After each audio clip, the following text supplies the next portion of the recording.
नमस्कार दोस्तों, आज बात करने वाला हूं ई-वे बिल के रूल के बारे में। दोस्तों यहाँ पे ई-वे बिल का रूल चेंज कर दिया गया है। एक नया रूल इंसर्ट किया गया है गोल्ड और प्रेसिशियस स्टोन के लिए। हाँ जी दोस्तों, अगर प्रेसिशियस स्टोन की मूवमेंट होती है तो कैसे आपको ई-वे बिल जनरेट करना होगा, इसकी नई लिमिट भी है और थोड़ा तरीका अलग है।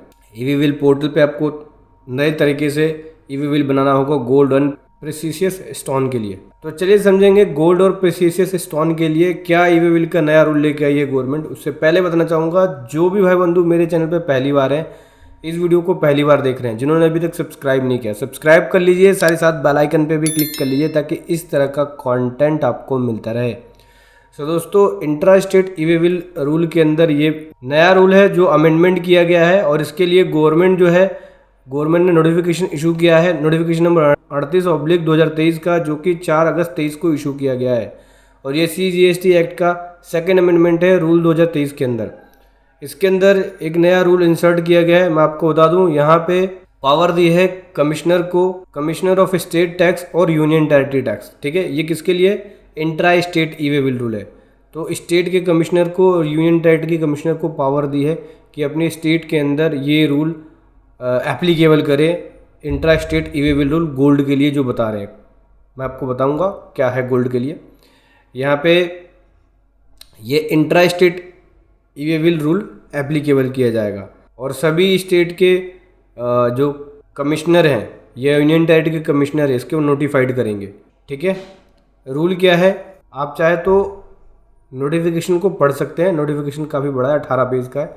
यहाँ मैं आपको समरी बताऊँगा जो गोल्ड के लिए रूल है ई-वे बिल का। तो सबसे पहले एप्लीकेबिलिटी के बारे में समझते हैं। तो एप्लीकेबिलिटी जो है गोल्ड के लिए जो स्पेशल रूल बनाया गया है, उसमें इंट्रा स्टेट सप्लाई अगर होती है, मतलब इंट्रा स्टेट मतलब सेम स्टेट के अंदर ही गोल्ड की मूवमेंट होती है, तब एप्लीकेबल होगा। थ्रेशोल्ड लिमिट क्या है, कौन से केस में एप्लीकेबल होगा, क्या सभी केस में एप्लीकेबल हो जाएगा? सो दोस्तों देखो, थ्रेशोल्ड लिमिट के बारे में बात करें तो जो कंसाइनमेंट वैल्यू, ऐसे कंसाइनमेंट वैल्यू जो कि 2 लाख से कम है, उस केस में ई-वे बिल नहीं बनाना होगा। 2 लाख से ऊपर होगा उसको बनाना होगा। कंसाइनमेंट वैल्यू के अंदर इंक्लूड होगा CGST SGST जो चार्ज है। ठीक है, मतलब टोटल वैल्यू की बात कर रहे हैं, taxable value plus tax value include करके अगर 2 लाख से क्रॉस होता है तो ई-वे बिल बनाना होगा। आइटम कौन कौन से होंगे, कौन कौन से आइटम का बनेगा? ज्वेलरी, गोल्ड मिट्स, सिल्वर मिट्स, इस तरह के आइटम होंगे तो ई-वे बिल बनाना होगा। जो इमिटेशन ज्वेलरीज होती हैं उनके ऊपर जो ई-वे बिल का नॉर्मल प्रोसीजर है वो फॉलो करना होगा। ठीक है, इसके अलावा नेचुरल और कल्चर पेरल्स हो गए, प्रेसिशियस और सेमी प्रेसिशियस स्टोन हो गया, प्रेसिशियस मेटल हो गया। ठीक है, इस तरह के केस में बनाना होगा। गुड्स की सप्लाई होती है तो बनाना होगा। दूसरा, अगर जॉब वर्क के लिए भेजा जा रहा है तो उस केस में भी बनाना होगा। और अनरजिस्टर्ड पर्सन से परचेज किया जाता है तो उस केस में भी ई-वे बिल बनाना होगा। दुकान में जो गोल्ड की शॉप है वहाँ पे सेल परचेज किया जाता है तो क्या बनेगा ई-वे बिल? अब दोस्तों बात करते हैं कि स्टोर से, शॉप से सेल परचेज हो गोल्ड का तो क्या उस केस में ई-वे बिल बनेगा? देखो दोस्तों, जब स्टोर से या आपके शॉप से गोल्ड ले जा रहा है या आप अनरजिस्टर्ड पर्सन से ख़रीद रहे हैं, एक्सचेंज करते हैं रिपेयर करके या उस पर जॉब वर्क करके दोबारा उसको देते हैं, तो उस केस में ई-वे बिल की रिक्वायरमेंट नहीं है, क्योंकि यहाँ पे मूवमेंट नहीं हो रही है गुड्स की। हो क्या रहा है, वो बंदा आया, वहीं पे उसने काउंटर पे ही आके अपनी डील कर ली, सेल परचेज करके दे दिया वहीं पे। अनरजिस्टर्ड पर्सन भी आया, उसने वहीं पे आके डील करके दे दिया। ये नहीं कि पहले से डील कर लिया उसने और फिर वहाँ से वो लेके आ रहा है गोल्ड को। आया आपके दुकान पे, उसने आके आपको अपना पुराना गोल्ड दिया, बदले में नया गोल्ड उसने लिया, नए गोल्ड की डील करी, अपने पुराने गोल्ड की डील करी, तो काउंटर पे ही सारा हो गया। तो काउंटर के केस में, काउंटर सेल के केस में या परचेज के केस में पहले भी ई-वे बिल नहीं लगता था, अभी भी ई-वे बिल नहीं लगेगा। पहले भी अगर आप देखोगे जो काउंटर सेल होती हैं उस पर ई-वे बिल लगता ही नहीं है। जब मूवमेंट होती है गुड्स की तब लगता है, यहाँ पे मूवमेंट नहीं हो रही है। तो गोल्ड के केस में यहाँ पे आपको पार्ट बी जनरेट करने की रिक्वायरमेंट नहीं होगी, केवल यहाँ पार्ट ए जनरेट होगा, क्योंकि इसमें व्हीकल नंबर, ट्रांसपोर्ट डिटेल डालने की ज़रूरत नहीं है।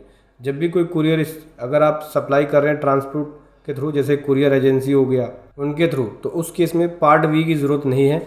इस केस में व्हीकल नंबर और ट्रांसपोर्ट की डिटेल की ज़रूरत होती नहीं है, क्योंकि गोल्ड महंगे आइटम होते हैं, इसमें बड़े ट्रक की या टेम्पो की ज़रूरत नहीं पड़ती, किसी भी व्हीकल के थ्रू लेके जाया जा सकता है। एग्जेम्पशंस की बात करें तो कौन कौन से केसेस में आपको ई वे बिल नहीं बनाना पड़ेगा इसमें। अगर देखो कस्टम स्टेशन पे इंपोर्ट किया आपने, तो पोर्ट पे जो क्लियरेंस होगा उस केस में आपको ज़रूरत नहीं पड़ेगी ई वे बिल जनरेट करने की। गोल्ड के केस में विदाउट पार्ट बी आप ई वे बिल को जनरेट कर सकते हैं और एक्सटेंशन भी कर सकते हैं विदाउट पार्ट बी अपडेट करने, मतलब बिना पार्ट बी को अपडेट किया आप इस ई वे बिल की एक्सटेंशन कर सकते हैं। कैंसिलेशन और रिजेक्शन 24 से 72 घंटे के बीच में करना पड़ेगा आपको।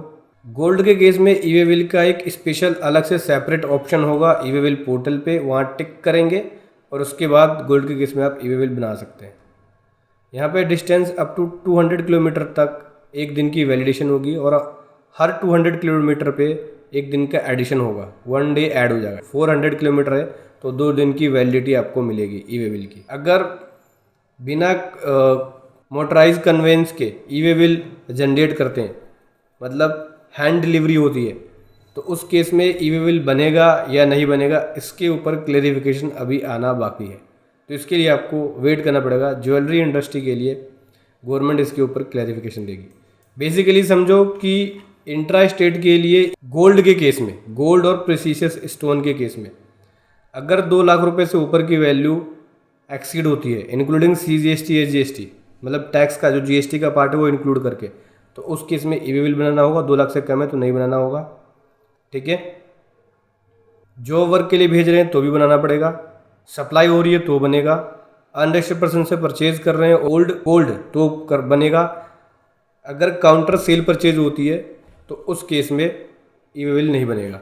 पार्ट बी बनाने की ज़रूरत नहीं है, पार्ट ए बनेगा इसके अंदर। और गोल्ड के केस में अलग से ऑप्शन आपको दिखेगा ई वे बिल पोर्टल पे ई वे बिल जनरेट करने के लिए। वीडियो कैसी लगी ज़रूर बताएं। Thank you so much. जय हिंद, वंदे।